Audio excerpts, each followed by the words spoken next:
Hello friend, welcome back to my YouTube channel. आज हम लोग इस वीडियो में कक्षा 12वीं हिंदी दिगंत भाग 2 के अध्याय एक, जिसका नाम है बातचीत, जो कि एक निबंध है। और इस निबंध के निबंधकार कौन है? तो बालकृष्ण भट्ट, यानी कि इस बातचीत के रचयिता जो लेखक है वो कौन है? तो बालकृष्ण भट्ट है। ये बालकृष्ण भट्ट है और इनका जन्म 23 जून 1844 को हुआ था। इनका जन्म कब हुआ था बालकृष्ण भट्ट का? तो 23 जून 1844 को हुआ था। निधन की बात करें तो इनका निधन 20 जुलाई 1914 ईस्वी को हुआ था। निवास स्थान इनका कहाँ था? तो इलाहाबाद, उत्तर प्रदेश इनका निवास स्थान था। माता पिता का नाम क्या था? तो माता का नाम पार्वती देवी एवं पिता का नाम बेनी प्रसाद भट्ट था। माता का नाम क्या था? पार्वती देवी। पिता का नाम बेनी प्रसाद भट्ट। ये आपको यहाँ से यहाँ तक जरूर याद रखना है, क्योंकि ये ऑब्जेक्टिव में यहाँ से यहाँ तक जरूर एक न एक क्वेश्चन पूछेगा। उसके बाद है पिता एक व्यापारी थे। पिता क्या थे? तो एक व्यापारी थे। और माता एक सुसंस्कृत महिला, जिन्होंने बाल कृष्ण भट्ट के मन में अध्ययन की रुचि एवं लालसा जगाई। यानी कि बाल कृष्ण भट्ट के मन में अध्ययन यानी पढ़ाई को जो लालसा आया, किनके कारण आया? तो अपनी माता जी के कारण उनके मन में पढ़ाई का लालसा जगा। उसके बाद है इनकी शिक्षा की बात करें तो इनकी शिक्षा प्रारंभ से संस्कृत का अध्ययन 1867 में प्रयाग के मिशन स्कूल से एंट्रेंस की परीक्षा दी। यानी कि शिक्षा कहाँ से? तो प्रारंभ के संस्कृत का अध्ययन 1867 में प्रयाग मिशन स्कूल से उन्होंने एंट्रेंस की परीक्षा दी थी। ब्रीथ यानी कि उन्होंने कौन सी काम की थी? तो 1869 से 1875 तक प्रयाग के मिशन स्कूल में अध्यापन यानी कि पढ़ाया उसमें। और 1885 में प्रयाग के CAB स्कूल में संस्कृत का अध्यापन यानी संस्कृत का भी अध्यापन किया था। कब? 1885 में। 1888 में प्रयाग की कयाथ पाठशाला इंटर कॉलेज में अध्यापन नियुक्त, किंतु उग्र स्वभाव के कारण नौकरी छोड़नी पड़ी और उसके बाद से लेखन कार्य पर ही निर्भर हो गए। यानी कि उग्र स्वभाव के कारण क्या हुआ? तो उनको नौकरी छोड़ने पड़ी और उसके बाद वो क्या हुए? तो वो लेखन कार्य पर ही निर्भर हो गए। उसके बाद है उनकी विशेष परिस्थितियां। तो विशेष परिस्थितियां क्या थी? तो पिता के निधनोपरांत पैतृक व्यापार संभालने के नाम पर गृह कला का सामना। यानी कि पिता का जब निधन हो गया तो पैतृक व्यापार संभालने के लिए क्या होगा? तो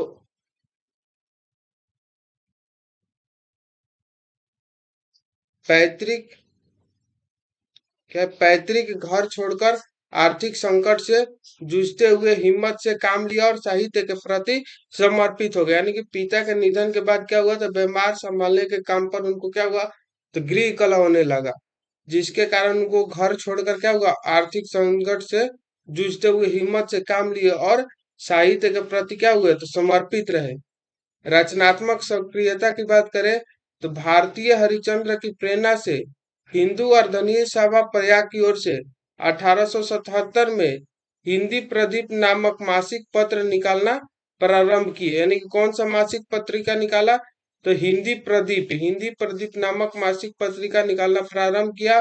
कब? तो 1877 से। इसे वे 33 वर्ष तक चलाते रहे। इसमें नियमित रूप से सामाजिक, साहित्यिक, नैतिक, राजनीतिक विषयों पर निबंध लिखते रहे। यानी कि इसको लगातार चलाते रहे और नैतिक, राजनीतिक, साहित्य और सामाजिक विषयों पर क्या करते रहे? तो निबंध लिखते रहे। 1881 में वेदों के युक्तिपूर्ण समीक्षा की। यानी कि 1881 में क्या किया? तो वेदों का जो था उन्होंने समीक्षा किया। और 1886 में लाला श्रीनिवास दास के संयोगिता स्वयंवर की कठोर आलोचना की। जीवन के अंतिम दिनों में हिंदी शब्दकोश के संपादन के लिए श्याम सुंदर दास द्वारा क्या किए? तो काशी आमंत्रित किए गए उनको, किंतु अच्छा व्यवहार न होने पर क्या हुए? तो वे अलग हो गए। यानी कि हर जगह उनको अच्छा व्यवहार न होने के कारण वो क्या? तो अलग हो जाते थे।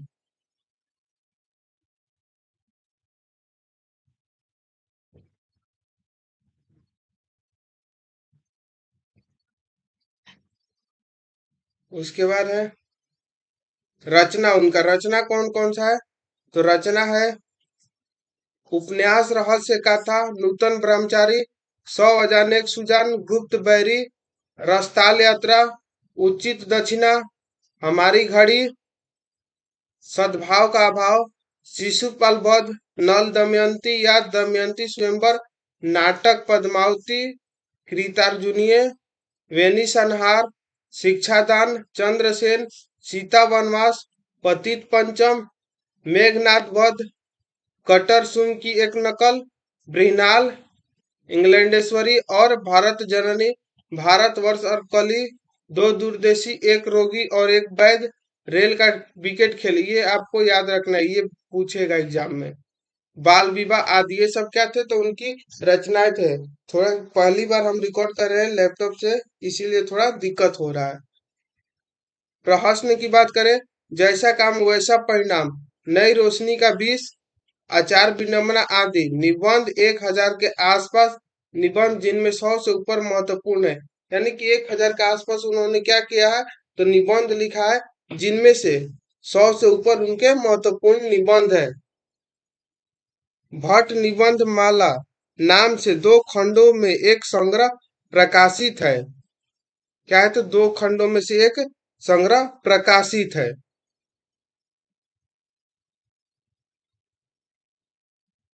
बाल कृष्ण भट्ट आधुनिक हिंदी गद्य के आदि निर्माताओं और उन्नायक रचनाओं कारों में एक है, यानी कि बाल कृष्ण भट्ट सभी रचनाकारों में से एक है। वे भारतेंदु युग के प्रमुख साहित्यकारों में से हैं, यानी कि वे कौन से युग के थे, तो भारतेंदु युग के। वे हिंदी के प्रारंभिक युग के प्रमुख और महान पत्रकार, निबंधकार तथा हिंदी की आधुनिक आलोचना के प्रवर्तकों में अग्रणी हैं। उन्होंने आधुनिक हिंदी साहित्य को अपने प्रतिभाशाली जनधर्मी व्यक्तित्व और लेखन से एक नवीन धरातल, नवीन दिशा और नया रूप रंग और मानस दिया। निश्चय ही इस महानतर युगांतरिक कार्य में वे एकांकी नहीं थे। स्वयं भारतेंदु हरिश्चंद्र, प्रताप नारायण मिश्र, प्रेमधन, राधाचरण गोस्वामी जैसे अनेक महान साहित्यकार उनके साथ थे। इतने लोग उनके साथ थे जो कि ये बहुत ही महान थे। किंतु किंतु यह एक सर्वस्वत स्थापित मान्यता है कि अपने युग के सर्वाधिक सक्रिय, मुखर और प्रदीर्घ समय तक शुद्ध निष्ठा के साथ तेजस्वी लेखन द्वारा साहित्य सेवा करते रहने वाले समर्पित साहित्यकारों थे। बाल कृष्ण भट्ट भारतेंदु युग के 2-3 प्रमुख साहित्यकारों में एक थे, यानी कि उस समय के वे 2-3 प्रमुख साहित्यकारों में से क्या थे, तो एक थे, जिनके अनवरत लेखन में भारतेंदु युग का रचनात्मक युग व्यक्तित्व निर्मित हुआ तथा आगे की द्वितीय युग का मूल धार निर्मित हो सका। साहित्य केवल कल्पना विलास और मनोरंजन की वस्तु नहीं है, अपितु वह जन समूह के चित्त के विकास का संवाहक है और जन संस्कृति के विकास प्रवाह का मूर्त वर्डमय उपदान है। जो जो इम्पोर्टेंट होगा हम बताते चलेंगे, ऐसे यहाँ तक पढ़ रहे हैं हम ऐसे ही। लोक संयुक्त को उपजता और दिशा पाता है, यह बोधपूर्ण प्रधान मान्यता भारतेंदु युग के साहित्य से बनती है और इसके दष्टराव बालकृष्ण भट्ट प्रमुख हैं। आधुनिक हिंदी नवजागरण और राष्ट्रीय आंदोलन के दौर में नई सिरे से अपनी भाषा और साहित्य के मौलिक लोकवादी प्रकृति एवं जातीय निष्ठा की पहचान करते हुए तदनुरूप दिशा और प्रवाह देने का कार्य जिन महान लेखक ने अपनी रचनात्मक गतिविधियों द्वारा संपन्न किया, उनमें भट्ट जी भी विशेष रूप से स्मरणीय है। यानी कि हर जगह जहां भी लेखक का नाम होता था वहां भट्ट जी का नाम जरूर रहता था। बाल कृष्ण भट्ट गद्यकार थे। अपनी अभिरुचि, मानस और प्रतिभा से परिवेश और यथार्थ से संपूर्ण सरोकार रखने वाले लेखक पत्रकार, उनके गद्य की भाषा और कला की जड़ें भी परिवेश और यथार्थ में ही थी। लोक व्यवहार में बोलचाल, बातचीत और अभिव्यक्ति में भूतपूर्व और काला उनके गद्य का कैवलर बन जाती है। वह नवजागरण और स्वाधीनता संघर्ष का दौर था जिसमें भीतरी और बाहरी स्वदेशी और विदेशी शक्तियों से टकराव और संघर्ष की जागरूक गद्य लेखक की नियति थी। यह टकराव और संघर्ष भट्ट जी के लेखक में आंतरिक दृढ़ता, तेज और तेवर बनकर उभरता है। भट्ट जी ने हिंदी प्रदीप में पूरे अधूरे उनके उपन्यास लिखे, नाटक और प्रहसन लिखे, किंतु निबंध ही उनकी अपनी विद्या है। यानी कि उन इतना लिखे फिर भी उनकी क्या प्रमुख क्या है, तो निबंध ही उनकी प्रमुख विद्या है, जिनमें उनका अभिप्राय पूर्ण सहोदय से लेखन पूरी शक्ति, सामर्थ्य और वैभव के साथ प्रकट हुआ है। सामाजिक समस्याओं पर उन्होंने जमकर लिखा, यानी कि सामाजिक समस्याओं पर उन्होंने जमकर लिखा। बाल विवाह, स्त्री शिक्षा, महिला स्वतंत्र, राजा प्रजा के रिश्तों की दूर व्यवस्था, अंग्रेजी शिक्षा, सुशिक्षितों में परिवर्तन, देश सेवा, अंधविश्वास आदि विषयों पर उन्होंने खूब लिखा। विविध मनोभावों और भाषा साहित्य के विषयों पर भी खुलकर लिखा। व्यक्तित्व व्यंजक, आत्मपूर्वक, कलात्मक निबंध भी उन्होंने इतने लिखे कि उनकी संख्या सैकड़ों में है। आचार्य रामचंद्र शुक्ल ने निबंधकार के रूप में उन्हें अंग्रेजी साहित्य के एडिशन और स्टील की श्रेणी में रखा। यानी कौन? आचार्य रामचंद्र शुक्ल ने उन्हें क्या रखा? अंग्रेजी साहित्य के एडिशन और स्टील के श्रेणी में। किसे रखा गया था? तो बालकृष्ण भट्ट को। ये ऑब्जेक्टिव क्वेश्चन में पूछा जाएगा।